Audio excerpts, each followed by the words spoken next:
The room was designed to make you feel small.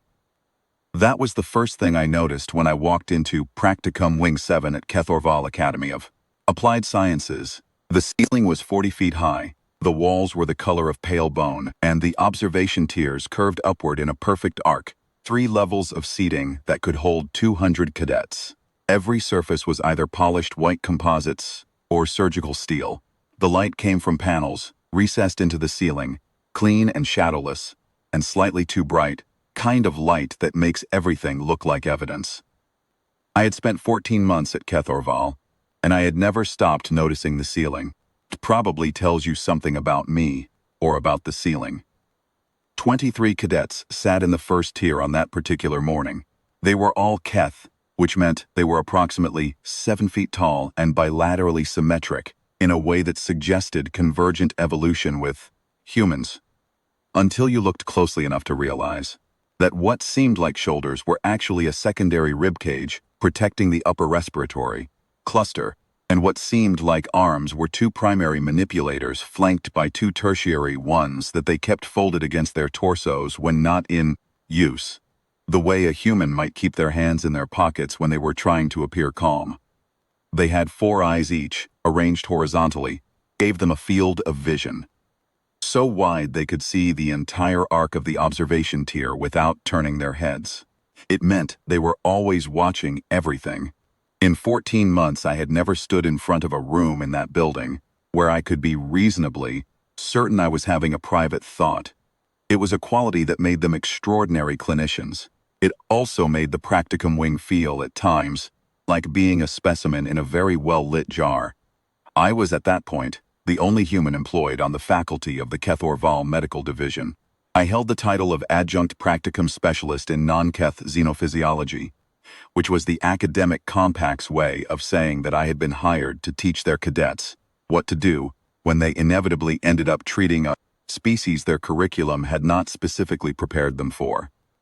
My background was military medicine, 3 deployments on the frontier as a combat trauma specialist, followed by 2 years at Mareth Station's Emergency Surgical Unit, followed by a research fellowship that had produced papers on 24 non-human physiological systems that nobody on Earth had much use for, that Keth had found interesting enough to offer me a contract.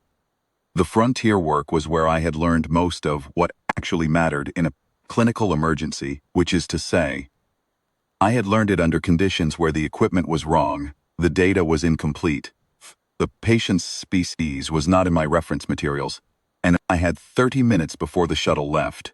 Those conditions make a particular kind of physician. The Keth were meticulous. Actually, their medicine was extraordinary by almost any measure I had applied to it. Their framework for dealing with the genuinely unexpected was, in my professional opinion, one of the most dangerous things I had encountered in a career that had included a lot of dangerous things. Dangerous thing was the protocol. Its full name was the Keth Mortality, Triage Classification and Intervention Ceiling Protocol, and it had been in continuous use for 231 years. It was not a guideline, it was not a recommendation, it was, within the legal structure of the Kethral of the Ketterval Medical Licensing Framework, a mandatory clinical directive, meaning that a Keth physician who violated it could lose their certification, their hospital privileges, and their standing with the licensing board. The basic principle, as I understood it when I first read it, was sensible enough. It was a codified system for determining when continued medical intervention represented an unacceptable cost in personnel time and resources relative to the statistical probability of patient survival. In triage situations, in mass casualty events, in field conditions where the calculus of who you could save mattered more than the heroics of who you refused to abandon, a framework like this was probably a useful tool. I had worked in those conditions. I knew what it was to make the hard decision about who got the next vial of blood expander and who didn't. I was not naive about the math. The problem was that the protocol had become the first tool rather than the last one. At hour 6 of any critical intervention, 6 hours from the moment a patient was classified life-threatening critical, the protocol required a formal prognosis assessment. If the patient had not stabilized to a minimum threshold across 7 physiological markers, the protocol classified them as beyond intervention threshold. At that point, the attending physician was legally required to issue a cessation of active intervention order. They could continue palliative support. They could not continue curative work. Protocol contained no provision for challenging the classification, no appeal mechanism, no exception pathway for attending physicians who believed the classification was wrong. The classification was the endpoint. That was the design. I had read the protocol in full during my second week at Keth. I read it 3 times in that sitting. On my 4th read, 2 weeks later, I made notes in the margins. On my 5th read, I started a formal document outlining my concerns about the hour 6 threshold, specifically about what happened in cases where a patient failed to stabilize within 6 hours, not because they were truly beyond intervention, but because the intervention being applied was wrong for the specific variant of their condition, or because the attending physician's knowledge of that species' physiology was based on outdated literature.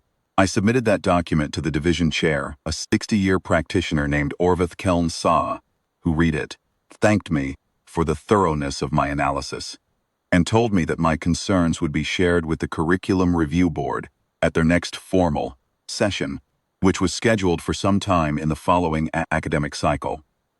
That was 11 months before the morning I walked into Wing 7. The demonstration that morning was a scheduled teaching exercise. The division maintained a formal partnership with Keth Orval's Cadet Medical Corps, under which, once per month, a real patient, a cadet or staff member with a non-emergency condition requiring treatment, was brought into the Ticum wing for a supervised clinical demonstration. It was standard medical training methodology.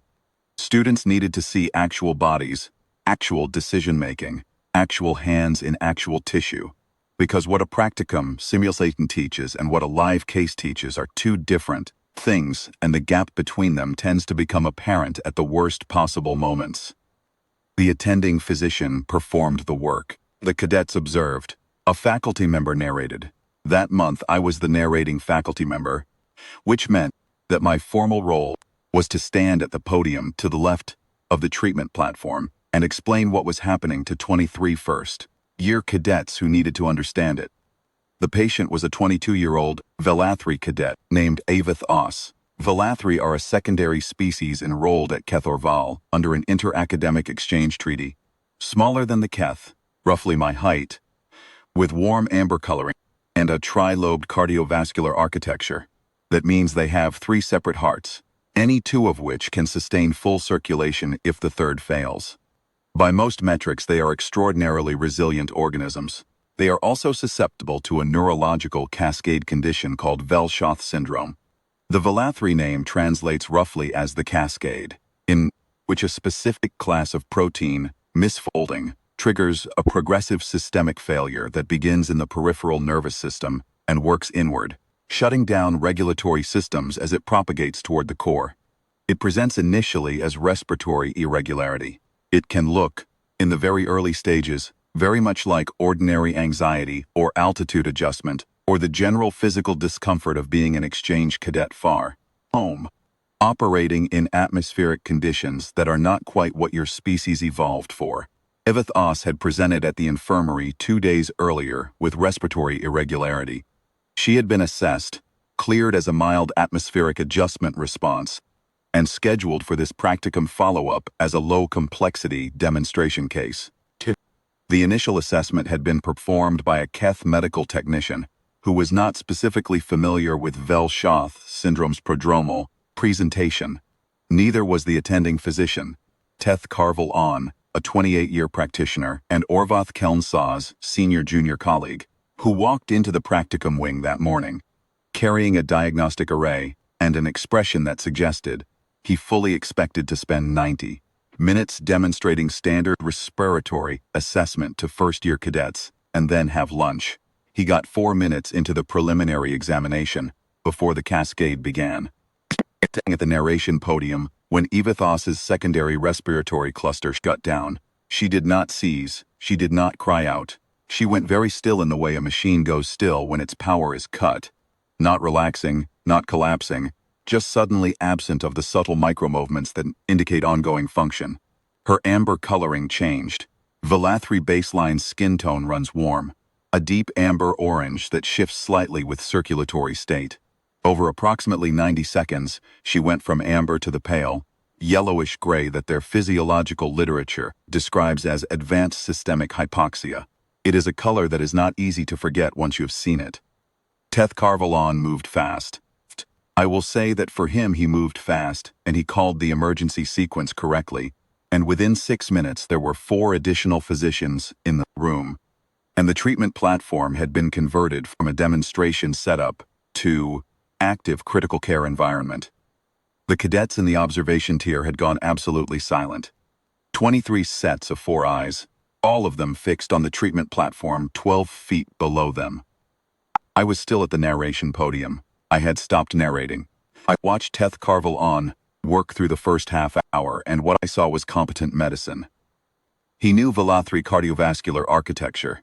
He stabilized 2 of the 3 hearts within the first hour, which is the correct first priority in a cascade event, because you want to secure circulation before you address the neurological propagation. He identified the cascade signature at hour 2 and initiated an anti-protein treatment series, which was, by the keth textbook, on vel'athri physiology, the correct intervention.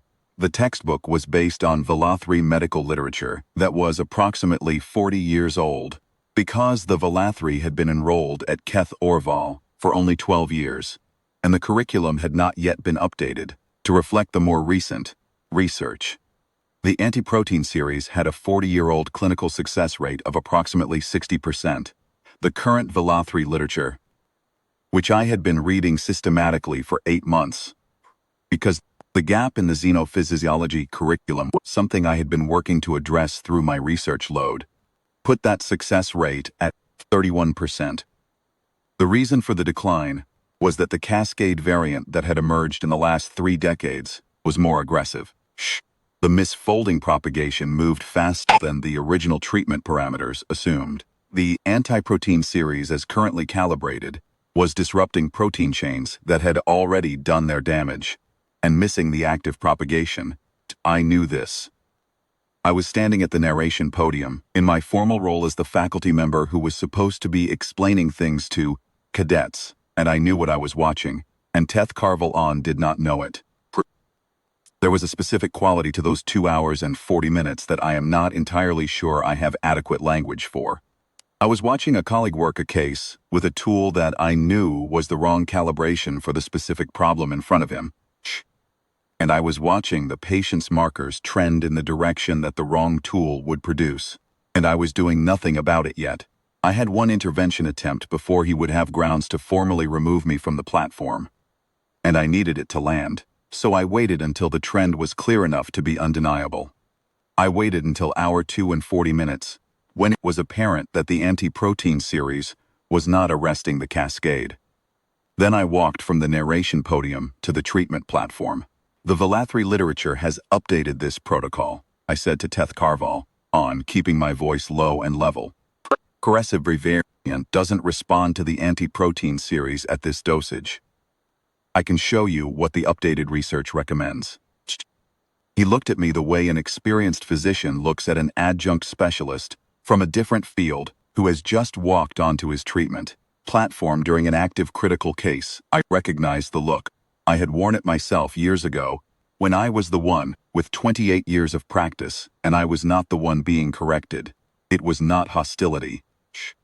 It was the precise and specific coolness of someone who had made the rapid calculation that the interruption was not worth the cost of engaging with. The treatment series is running, he said. We will assess at hour 6. I went back to the narration podium. The cadets in the observation tier watched me walk back. I said nothing to them. There was nothing useful to say that was also honest. What was happening in front of them was not a narration moment. It was a waiting moment. And I have never found a good way to narrate, waiting to a room full of first-year medical students who are watching a young woman die slowly on a treatment platform.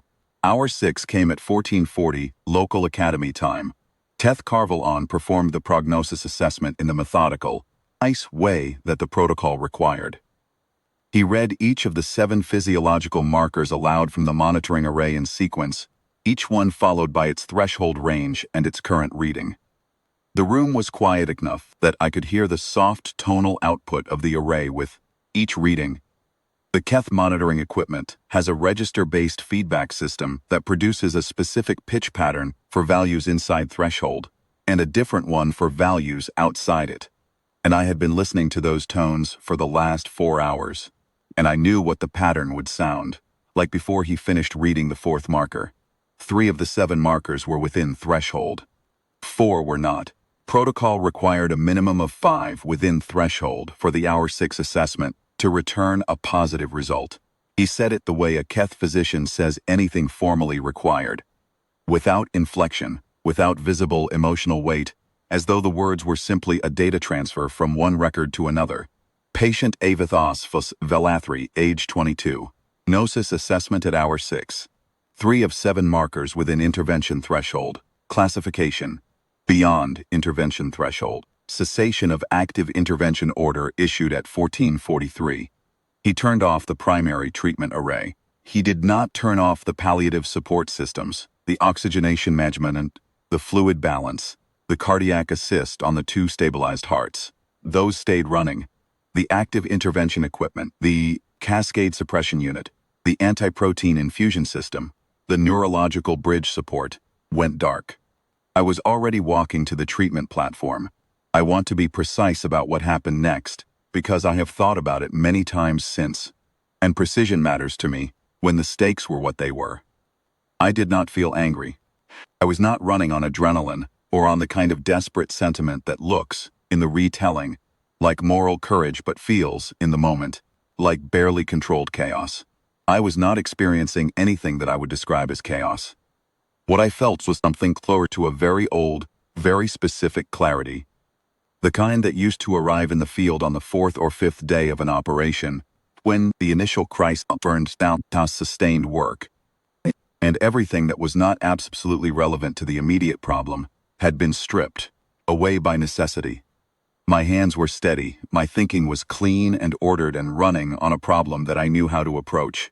Continuing the intervention, I said to Teth Carvalon, not loudly, not as a confrontation, as a factual statement of what was about to happen. He turned from the monitoring array to look at me. When all 4 of a keth size focus on a single point, the effect is something your peripheral nervous system notices before your conscious mind does. The protocol has classified this patient as beyond intervention threshold, he said. The cessation order has been issued. I know, I said. I'm human faculty, not keth licensed. The protocol is a keth licensing directive. It doesn't govern me. This was technically accurate. I had read the faculty employment compact carefully when I arrived at Keth Orval, and again, the week after I read the protocol for the first time, and again, a third time, after I submitted the concerns document. My employment was governed by the interspecies academic compact, not the keth medical licensing framework. The protocol applied to keth licensed physicians. Whether it applied to me was an open question that had never been formally resolved because the situation it described had never previously arisen. I was choosing to interpret the open question in the direction that was most useful to the patient. That is not the same as saying I was certain the interpretation would hold under formal review. I was not certain. I was proceeding anyway. Teth Carvalon said nothing for approximately 3 seconds, during which time I reached the treatment platform and began reactivating the cascade suppression unit. Then he said, with the precision of someone choosing each word, because they understood what each word committed them to, will be required to file a notification with the division chair. File it, I said. Tell him I'm in Wing 7. He filed it. I know this because Orvath Kelnsa arrived in the practicum wing at hour 8. Approximately 4 minutes after the notification was placed, told me he had been in his office when it came in and had come directly. And I know it, because when he walked through the door, I was elbow deep in a reprogramming sequence on the cascade suppression unit, and I did not look up from what I was doing. I want to explain what I was doing, because the details matter, and I have not told this story to anyone outside that room, and the details are the whole point of the story. The cascade suppression unit that Teth Carvalon had shut down was a keth manufactured device calibrated for the 40-year-old treatment protocols.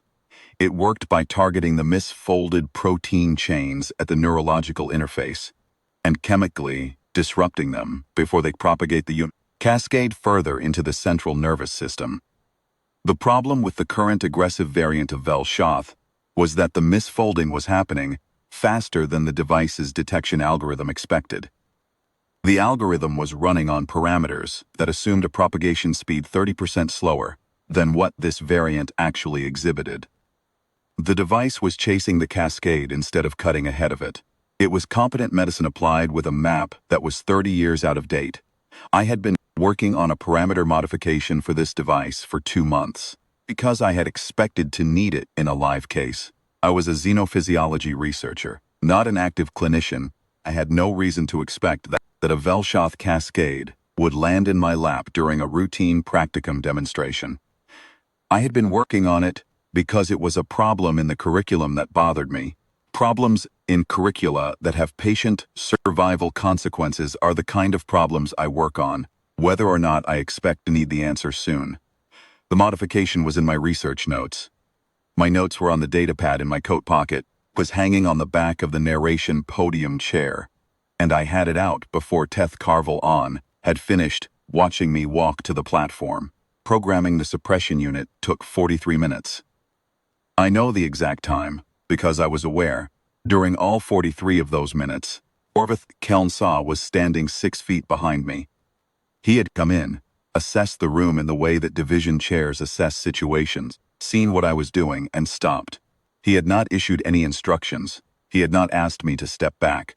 He had simply stopped and stayed, and watched with the specific quality of attention that I had come to recognize in him over 14 months as the way he watched something he did not yet have a full classification for.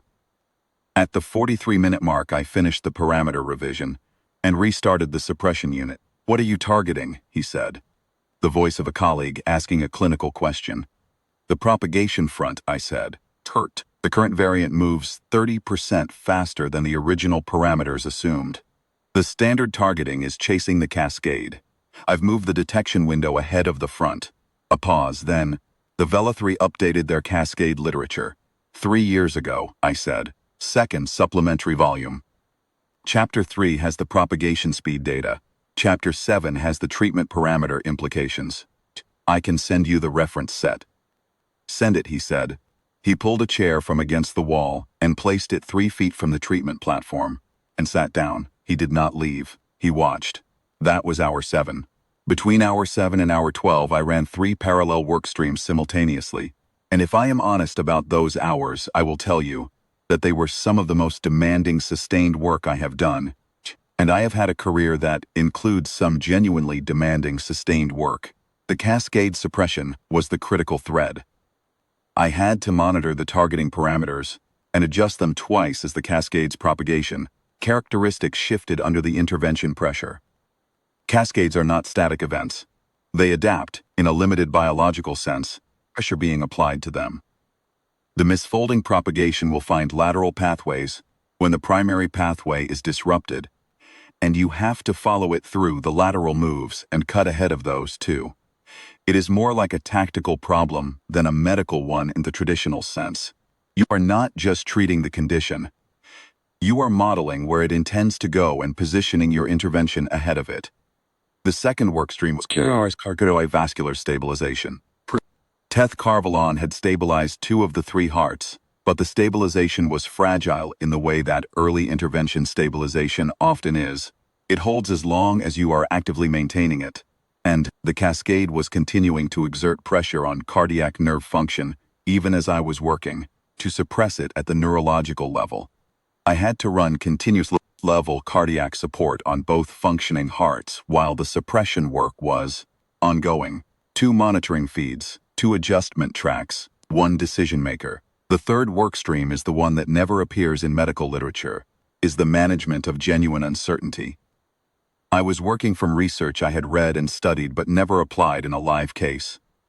I had modified equipment based on my understanding of that research, but I had not field tested the modification. I was making real-time decisions with incomplete information under conditions where the cost of a wrong decision was a 22-year-old cadet who was lying 2 feet in front of me with a nervous system under active attack. That condition does not go away because you are experienced or because you know your research well. It is simply the condition. You work inside it. I made 4 decisions during those hours that I am still not entirely certain were correct. I made them anyway, because indecision in those circumstances is also a decision, and the likely outcome of that one I could calculate. Orvath Kelnsaw said almost nothing during those hours. Occasionally I heard him shift in the chair, heard the faint sound of him accessing something on his own datapad. He was reading the vel'athri literature. I realized at some point, working through the same source material I had been drawing from. Once, around hour 9, he asked a short technical question about the lateral pathway detection logic, and I answered it in 4 sentences without looking up from the monitoring feeds. He did not ask anything further. He was doing what a good physician does when they are watching someone else work a problem they do not yet fully understand. He was learning the work, not interrupting it. Around hour 10, one of the cadets in the observation tier produced the soft, resonant vibration from the secondary ribcage that the keth use when they intend to speak. I did not look up. After a moment I heard Orvath Kelnsaw's chair shift slightly and knew he had turned to look at the cadet, and the cadet went quiet. An hour later, one of the other cadets got up and left. Then another. I was aware of these departures in the way you are aware of ambient conditions, as part of the background, not as something requiring response. By hour 12 I counted 9 cadets still in the observation tier when I glanced up to check the monitoring feeds on the wall display. I did not look up again for 2 hours after that. I was in the cascade data, following the propagation front through what turned out to be a series of 4 lateral evasions over a 90-minute period, each one requiring a targeting adjustment that had to be made within a specific window, or the disruption would land behind the active front, rather than ahead of it. This is the part of cascade intervention that the academic literature does not convey well, because the academic literature describes it in terms of protocols and parameters, rather than in terms of what it actually feels like to be the person doing it in real time, which is something like reading a board that is being reset by an opponent who does not follow any fixed rules, while also monitoring 2 other boards simultaneously, while also being aware that if you misread any of the 3, the consequence is not losing a game. Hour 14 was the hardest point of the case. The cascade suppression was working. I could see it in the propagation data.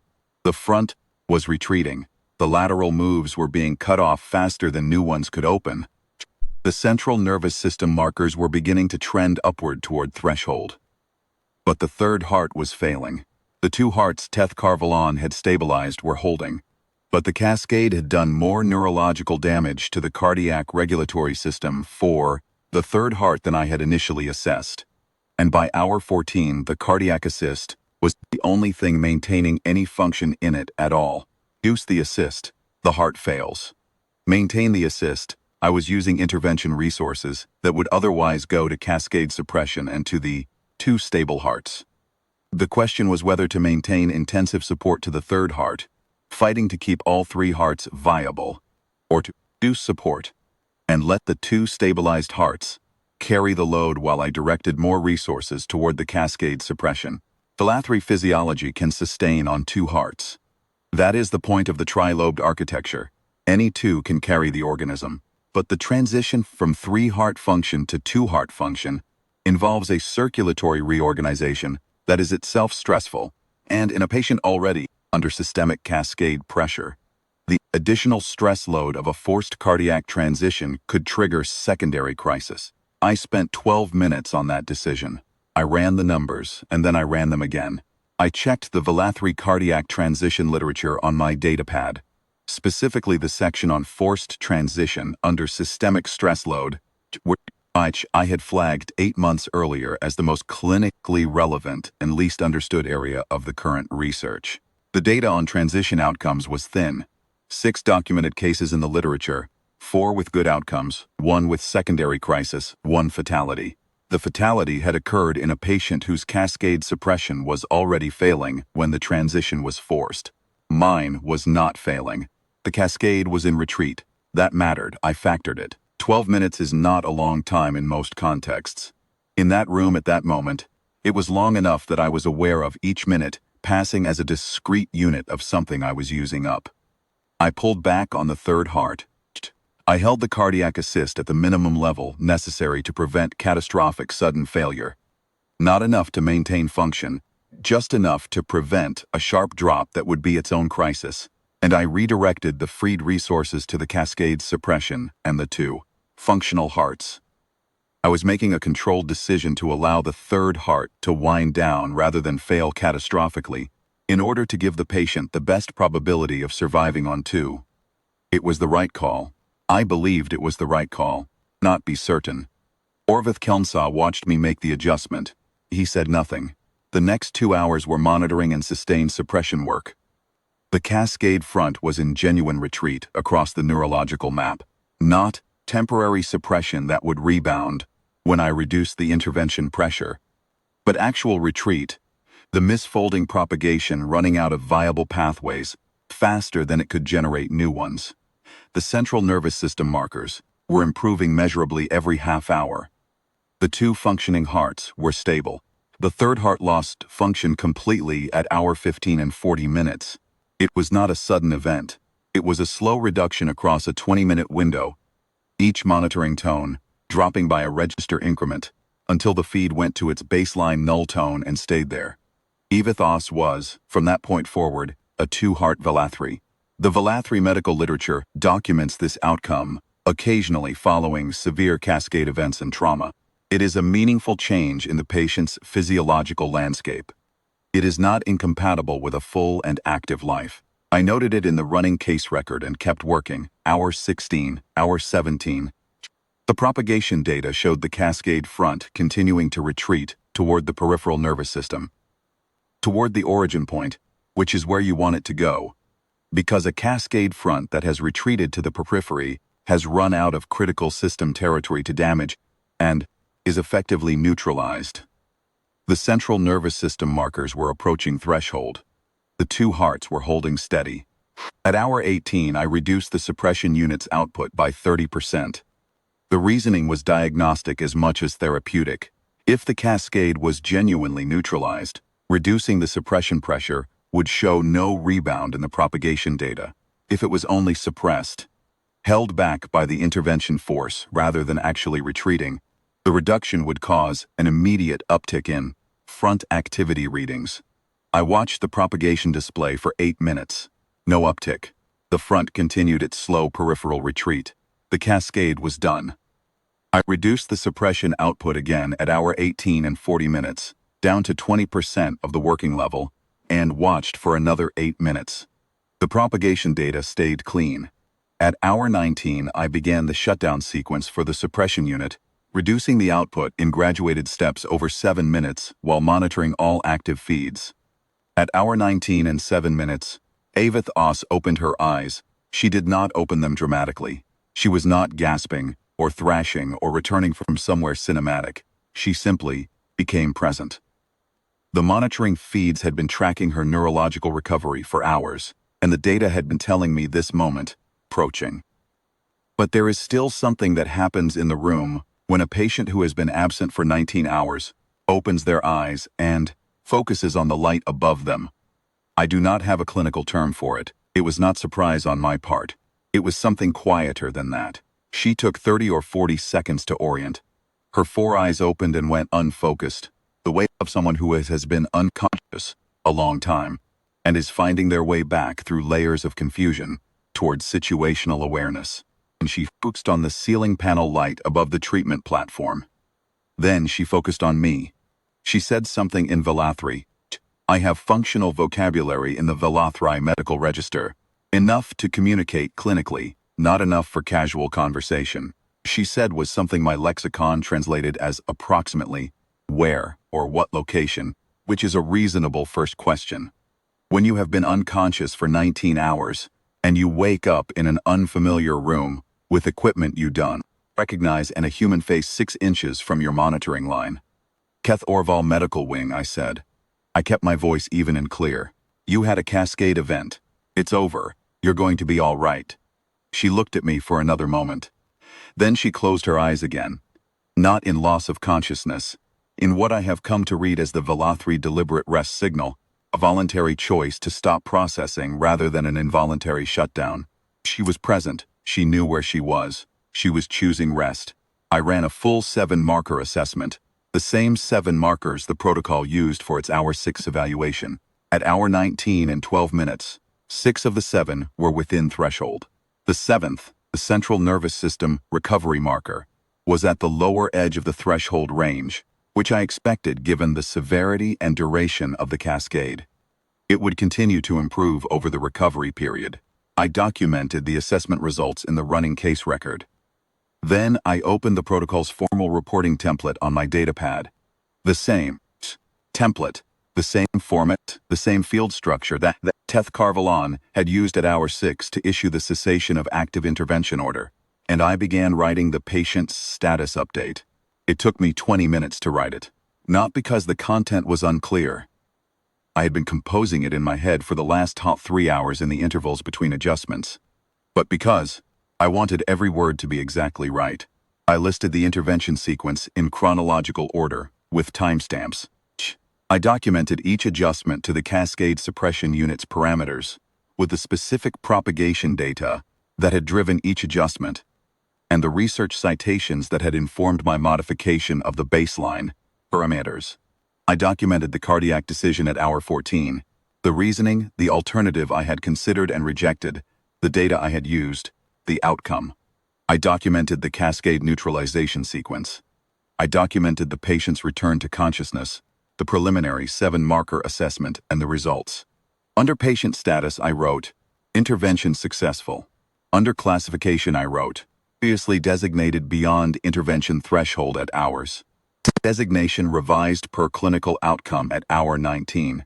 I signed it with my name and my full title, and transmitted it to the Division Administrative Record at hour 19 and 32 minutes. Orveth Kelnsaw had risen from his chair sometime in the last half hour, and was standing at my right shoulder. He had read the filing over my shoulder as I wrote it. When I transmitted it, he said very quietly, "You filed it in protocol format." It was the appropriate format for the administrative record, I said. "Yes," he said. A pause. "There will be a review board convened." "I expected that," I said. "I'd like to appear before it." "You will be invited to," he said. He was quiet for a moment, not hesitating, ordering his thoughts the way he ordered clinical data, in the sequence that would be most useful. "My recommendation to the board will be, first, that the updated vel'athri cascade literature be incorporated into the practicum curriculum within this academic cycle. Second, protocols hour 6, prognosis assessment threshold criteria, be referred to the Licensing Standards Committee for formal examination." He said the second part without making it sound like more than it was. The Licensing Standards Committee was not a body that moved quickly. The protocol had been in place for 231 years, and had the institutional weight of 231 years of unquestioned application behind it.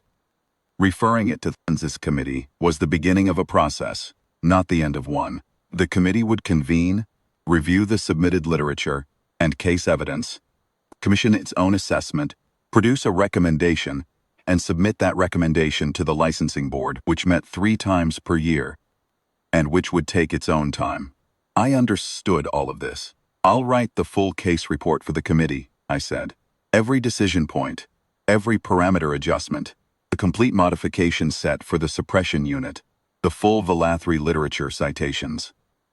If they're going to examine the protocol, I want them to have everything they need to do it properly." He nodded.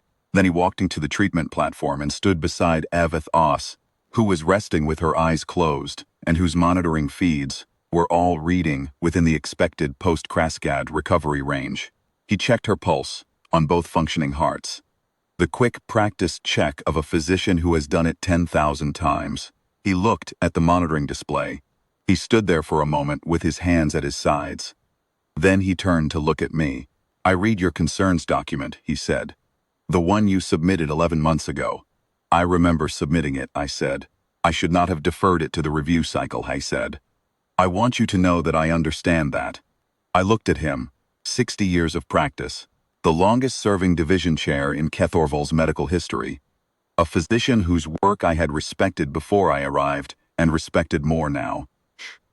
He was not making an apology in the self-serving sense of the word, the kind that is designed to relieve the speaker more than to acknowledge the pst.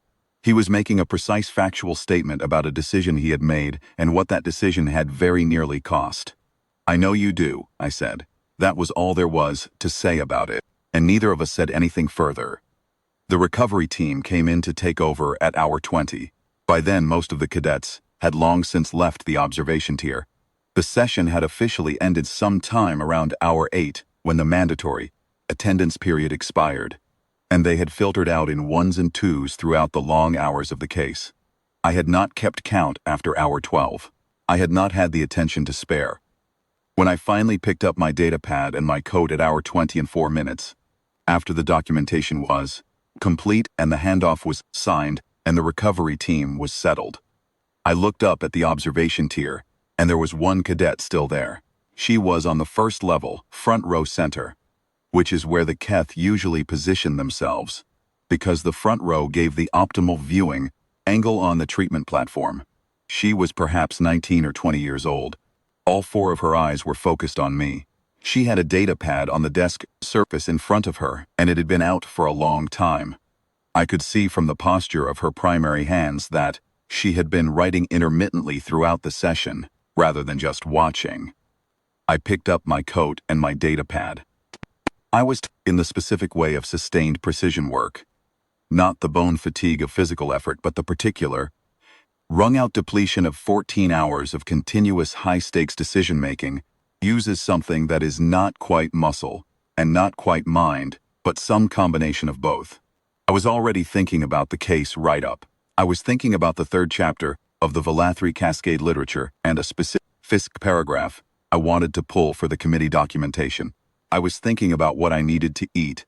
I was almost to the door when she spoke. Instructor Voss. I stopped, turned.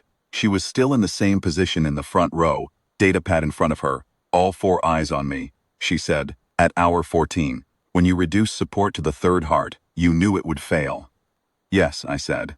The protocol would have classified that decision as, she paused, selecting the precise technical term, an adverse intervention action, attributing to patient deterioration.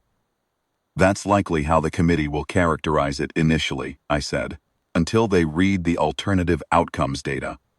She processed this for a moment, then, but it was the right decision. It was not quite a question and not quite a statement.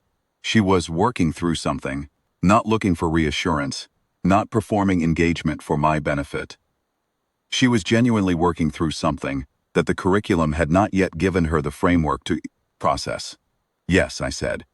How did you know it was right, she said, when you couldn't be certain it would work? I thought about how to answer that, not because I didn't know the answer.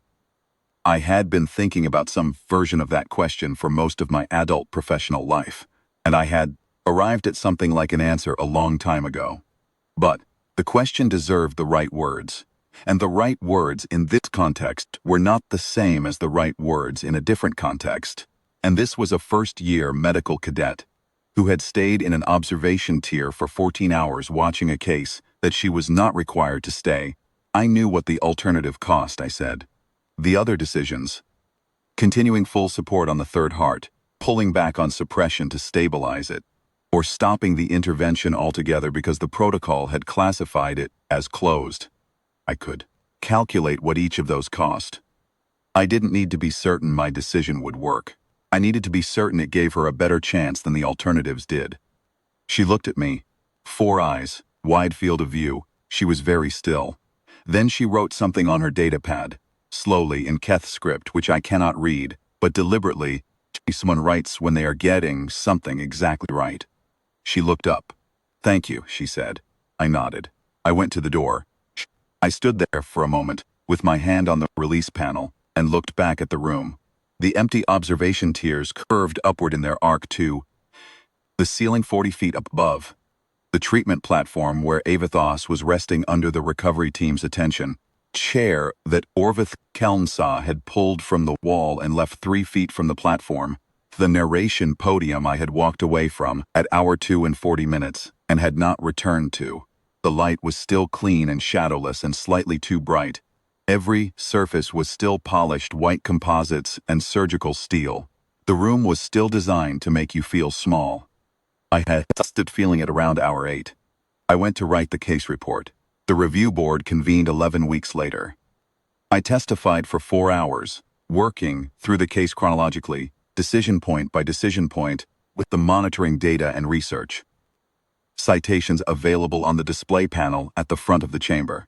The board asked good questions, better questions, in several cases, than I had anticipated, and I answered them as precisely as I knew how to.